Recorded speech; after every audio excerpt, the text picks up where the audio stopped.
I have a client, we'll call him Tom. Tom had a solid portfolio and was well on the way to the early retirement of his dreams. He did everything right on paper, even though he had a tendency to make emotional decisions. Everything was going great until March of 2020. Fast-breaking developments in the coronavirus emergency in the U.S. and around the world. Wall Street's sell-off, global coronavirus fears triggering another market meltdown. Look at that. The S&P 500 dropped 33.9% in a month. He panicked. Against our advice, he sold everything and went to cash. And then 5 months later, Tom Lee out today suggests that the market is still in the hands of the buyers. He said the fact of the matter is the sellers, they're done selling. The S&P 500 had one of the fastest recoveries in history. Tom called me with regret. While my other clients were rebalancing their portfolios and reinvesting their dividends, Tom asked me what he could do. We settled on a plan where he would work 5 more years to catch up. I'll never forget the sadness in his voice when he said at the end of the call, "Investing ruined my life." Everyone says investing is great, but they'll never tell you about the roller coaster of emotions along the way. So keep watching as we're going to discuss how you can prevent investing from ruining your life.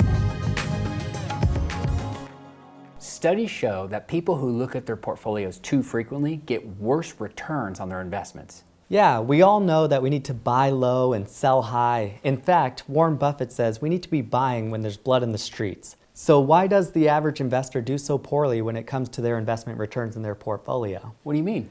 Well, if you look at the average investor, they underperform the indices, and it's by a wide margin. Let's take a look at a Dalbar study that highlights this. You can see here that the average investor over a long period of time has significantly underperformed the S&P 500. And in the bond market, the underperformance is even more significant. So why does this happen? Because we're all doing the exact opposite of what Warren Buffett says to do. The stock market is the only place out there that people run away from all of the great companies around the world when they're at a discount. If you were walking down the street and you see your favorite store at a 50% discount sale, you're going to be running in there and buying the whole store out. So why don't we do that with our investments? And if we try to time it and we swing and miss, we literally can blow ourselves up. Take a look. If you go to cash and you miss just the single best day, in a 30-year period, your returns can be about 0.5% per year less. Let's say you missed the 5 best days. Now, your long-term returns are about 1.5% per year less.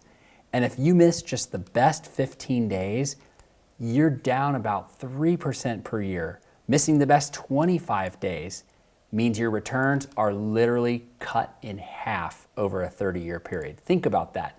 That's less than 1 day a year that you made a bad decision and your returns are cut in half and your retirement plans are dashed.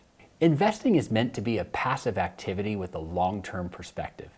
Successful investing is about as exciting as watching the grass grow or the paint dry. And if you take that approach, investing will make your dream retirement life come true. And if you want to discuss your investment strategy, feel free to give our office a call or send us an email.